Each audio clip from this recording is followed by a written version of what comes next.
This is Pet Life Radio. Let's talk pets.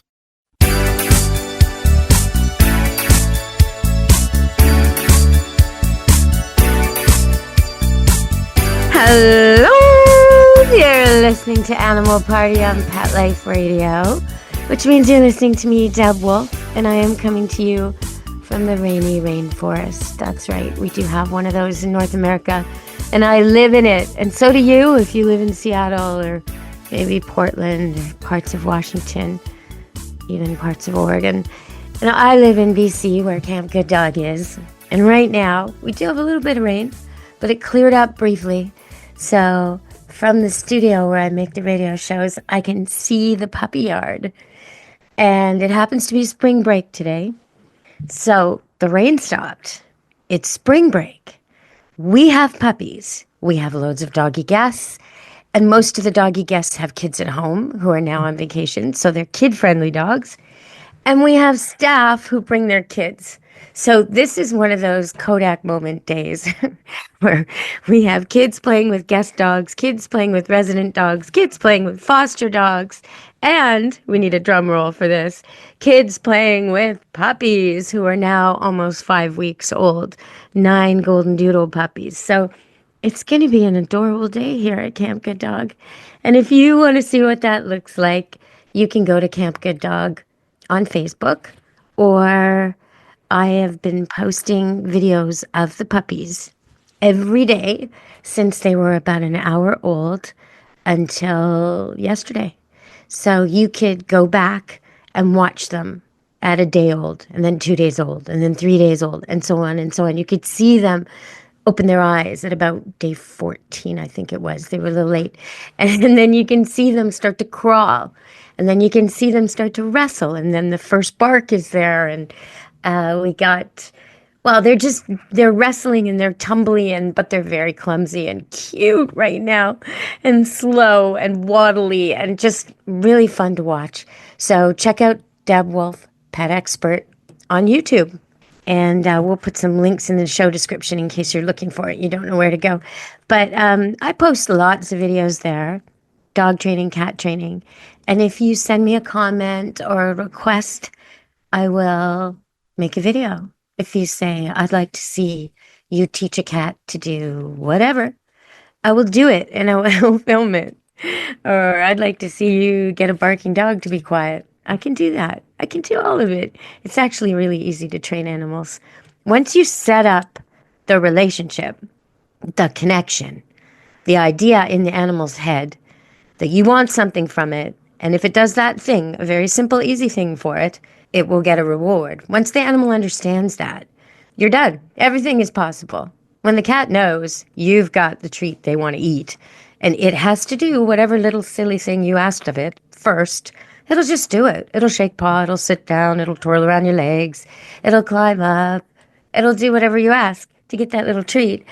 And not necessarily because it's desperate for the treat. They actually like the interaction. They like to show you they understood. They like to be communicated with. They like to have tasks to do to earn these little things. I mean, in the wild, they wouldn't get a free meal. They'd have to scavenge it or hunt it or find it or discover it or free it, like something stuck inside a shell, or, they have to do a lot of work for their food. So they kind of crave that. Just like us, we don't like everything easy. You get bored on your second week of vacation if you don't do an excursion, right? Or a sport or something. You can't just do nothing. And cats and dogs are like that too. So they want little tasks to do. Okay, so speaking of little tasks, this kind of feeds into something I think is really funny, and I've noticed it over the years. Sometimes people tend to simplify animals. And I talked about this in a previous show about the 200 plus dolphins gathering outside California, several different species. And so what were the newscasters and the scientists saying? Oh, they must be feeding. Oh, they must be escaping predators, which to me is like, no, they don't need to gather in numbers like that for that. They're probably checking out the fire. They've probably smelled it and tasted it in the water. They're probably trying to find out what destruction humans are causing. Or maybe they're just having a meeting. Maybe they have these meetings all the time and we just don't know about it. I don't know, but they're smarter than us. And they're not just doing something very, very basic that wouldn't require a mass gathering. So another example of this is I've heard it often said that a woodpecker is stupid. Stupid because he can't tell the difference between a tree and a metal cap on a human-made pole. Well, that's not true. He could tell the difference. He's sharpening his beak and he's making a way louder sound. He knows the difference. If he's trying to get bugs out of a tree, he's going to go to a rotten tree. If he's trying to tell all the other woodpeckers and maybe the lady woodpeckers and maybe the rival woodpeckers that he's around, well, then he wants to rat-a-tat-tat and make it sound like he's a bigger, tougher bird. And besides that, if he does it in a certain way, he's going to sharpen his beak. So that's an example. Another one is an example of something not so much that people simplify, but something you might misunderstand in your own animal's behavior. So I used to work out on this elliptical. I still do. And if you know the machine, as you go forward with your right leg, your left arm comes back. And then the opposite. Your left leg goes forward and your right arm comes back. And so the levers you're holding on to go forward and back, forward and back, forward and back. So your right arm's forward and then your left arm's forward. Well, when your right arm's forward, part of the machine goes forward and then slides back. So over and over and over again, there's this spot in front of the machine that's a little bit dicey. It's clear, and then there's a piece of machine there, and then it's clear, and then the other side's machine is there, and then it's clear. Okay, so I had this golden retriever, Sophie, and she was what I would call a fetchaholic. You know, like an alcoholic, but a very benign habit for a golden retriever. Fetchaholic. She would fetch till she dropped. You had to stop her. You couldn't just throw till she didn't want it anymore because there was no such thing with Sophie. And, you know, you've met dogs like this. They just want to fetch. Okay, so she would take her ball, and I would be on my elliptical doing my little workout, 10K, do. And she would continually drop the ball right in this spot in front of the machine, where it's so dangerous, where you have to precision grab it to get it back. You have to time it just right between the two pieces of machine, right, left, right, grab, left, right, like that. And sometimes she would bonk her face. Most of the time not, though. Most of the time, I'd say 90% of the time or higher, she didn't bump. She got that ball. And I remember someone watching, coming into the room and saying to me, "Why don't you just give that dog the ball? She's going to get hurt," something like that. And I said, "Well, you can give it to her, but she's just going to put it back again." For Sophie, because I wasn't willing to throw fetch, this was a second choice, a precision game, a challenging retrieving game that she invented herself.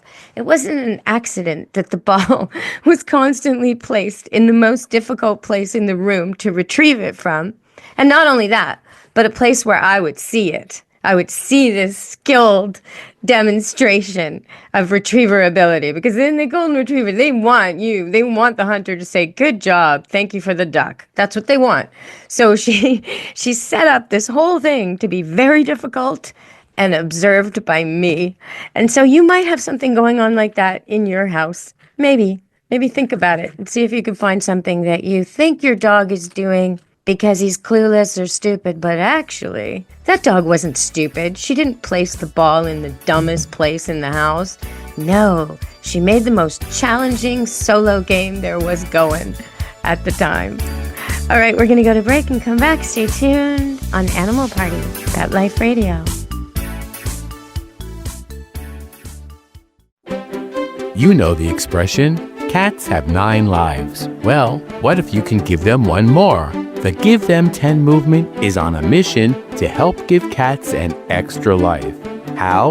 With spay and neuter. Spaying or neutering your cat helps them live a longer, healthier life. And it helps control free-roaming cat populations too. Learn more about the benefits of spay and neuter and meet Scooter, the neutered cat, at GiveThem10.org. That's GiveThem10.org. Let's Talk Pets on PetLifeRadio.com.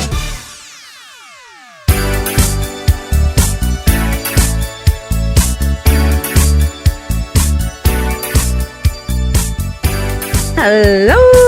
We're back on Animal Party on Pet Life Radio.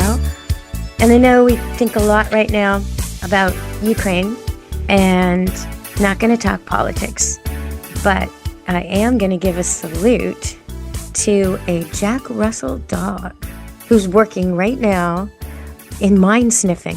He's a mine sniffing Jack Russell who works in Ukraine for the State Emergency Service. And I saw footage of this dog. He's incredible. What a great task for a little dog like that.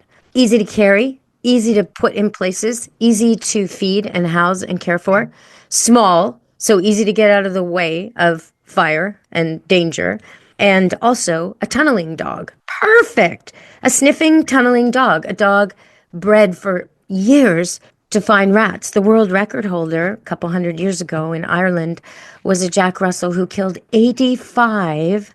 That's right, 85. Some say 90. There was a big debate after. Anyway, 85 rats.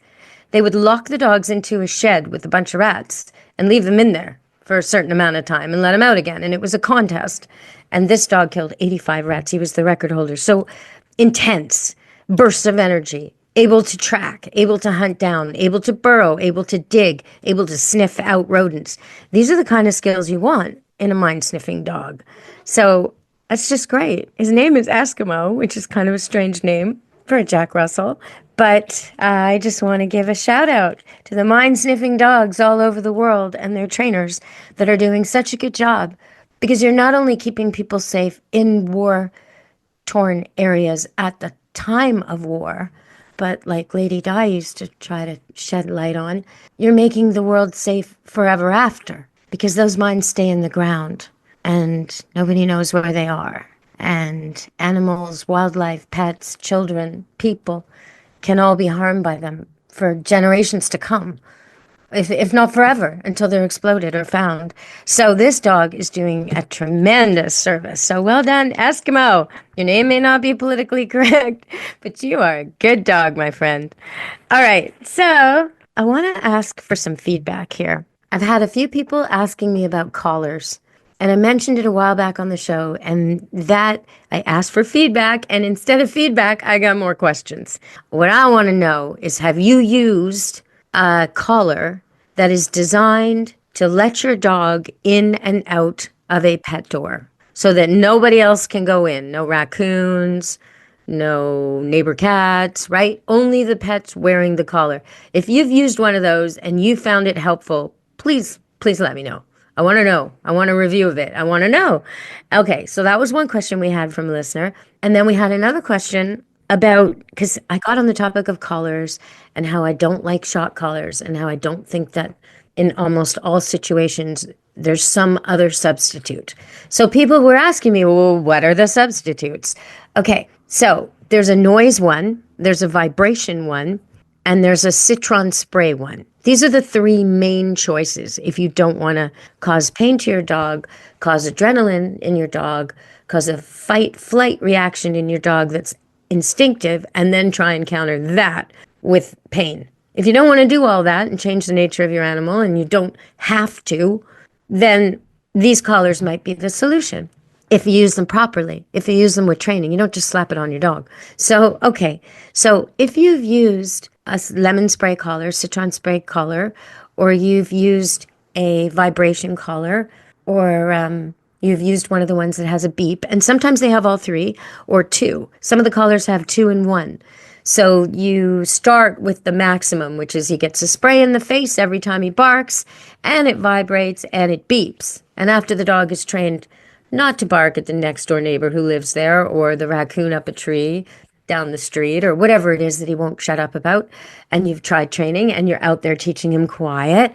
Okay, so after he's learned, you can scale back and get to the point where it just vibrates a little warning, or it just dings a little ding. So some of these have remote controls, some of them don't. They range in price from $40 to several hundred. And the reviews, of course, on Google are mostly done by people they know, or they're suspect. They have the same wording. It's very hard to tell a legit review nowadays. So I want to know, before I recommend anything, what works, what doesn't. I heard in the past, and this is 20 years ago, there used to be a dog who came here with a citron spray collar, and the problem was he would just drain it. He would just drain it. He would just bark, bark, bark, bark, bark, till it was empty. And then he knew it was empty. And the owners were spending a lot of money on these citron spray things. So that was ineffective with that dog. And they didn't use enough training to begin with. I've had other dogs come to Camp Good Dog with citron collars that they don't wear here, but wear at home where the owners say it works great. So probably they did the training. Now, I don't know, though. Have you had any experience with these collars? If someone, and this is the case of one person who listens to the show, they want to put it all together. They want a collar that will let their pet in and out the door, and only their pet, that will GPS. If their pet goes missing, they can track it. Now, that's easy. That's just a pin you can stick on there, but that's what they want. And they want bark deterrents. Is there something out there for them that's affordable and works and doesn't cost a fortune to get the refills? Well, if you know of it, please, Deb at PetLifeRadio.com. Tell me all about it. I might even invite you on the show. In fact, if you've got a question about cats or dogs or a problem or an issue or something you want to talk about on this show, please, you can send me a voice clip, Deb at PetLifeRadio.com, and we'll play it. Or you can send me a text or an email, or you can ask to come on the show and we'll book a time when we can do your interview that'll work for you. All you have to do is have a computer. We can do it that way. And, or even just a cell phone, we could do it. So I'd love to have your feedback, love to have you on the show with anything at all. All right, we're going to get a second break and come back and talk a little bit about cats on Animal Party, Pet Life Radio. Stay tuned. Begging to hear more of your favorite show? Full episodes of all our shows are available on demand. Go to PetLifeRadio.com to fetch our entire lineup of Possum Pet podcasts. Also, dig us up in iHeartRadio and iTunes. Let's talk pets. Live and on demand only from Pet Life Radio. Let's talk pets Let's talk pets on Pet Life Radio. Pet Life Radio. PetLifeRadio.com.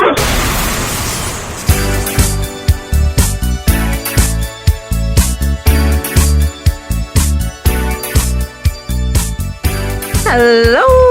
We're back on Animal Party on Pet Life Radio. And as I'm saying, we're going to talk about cats. I have a cat, Ming Ming, who's about, 14 now, I think. I'm not even sure. And she's rubbing up against the microphone, so you might hear Ming Ming.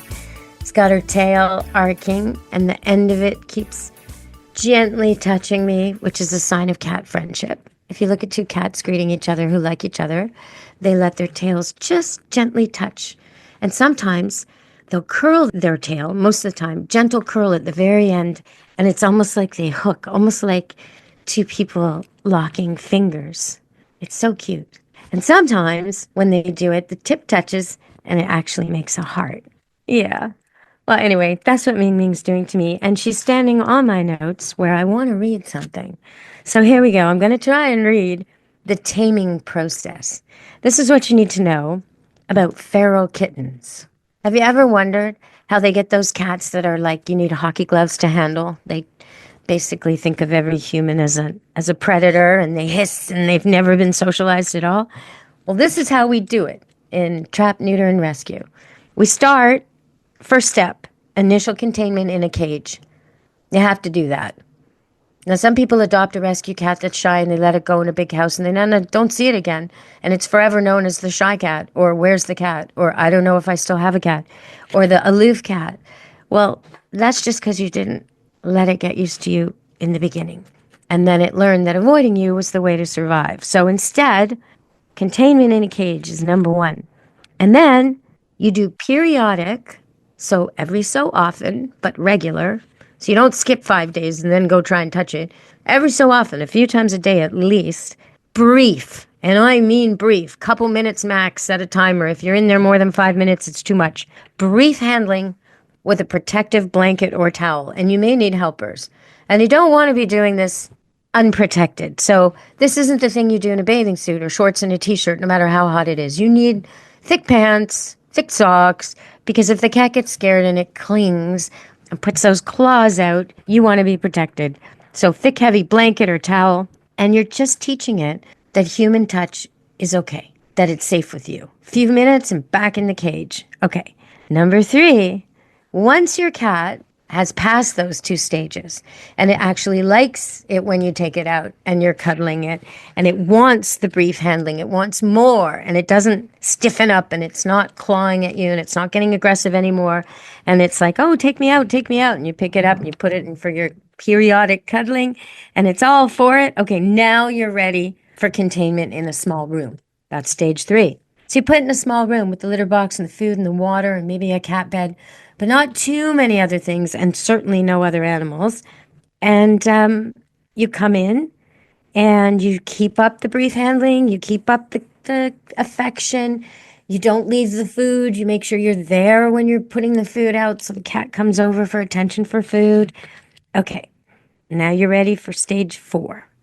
Stage 4 is exposure to other humans. So the easiest way for your cat to deal with this is if one human at a time, especially with kids, one at a time and calmly comes into the space and sits down, and let the cat come to them. If the cat comes to you, you can sit beside that person and they can stroke it while you hold it. You may need the blanket and the towel. You may have to start over with this, but that's how you would do it. And then finally, what we do is we place the cat in an adoptive home.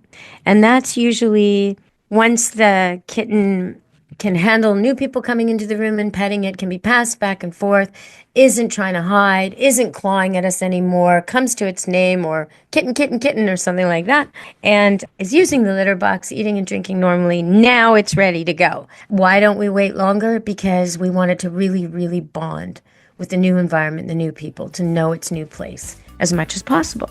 So that's what we do. And that's how you get a new kitten to like people. All right, everybody. Hopefully there won't be too many feral cats this year as we approach spring. And hopefully you'll all be spaying and neutering your cats, so we'll have less and less every year. Less and less cats out there in the wild fending for themselves, feeding the coyotes. Okay, everybody, so thanks for listening today. If any of you know Keanu Reeves, I am looking for him. I want him on my show. I want him to talk about dog rescue. So if you can get that message through, Keanu, from one Canadian to another, come on Animal Party, let's chat. All right, everybody, from me, Deb Wolfe, ciao meow, be good to your animals. Let's Talk Pets, every week on demand, only on PetLifeRadio.com.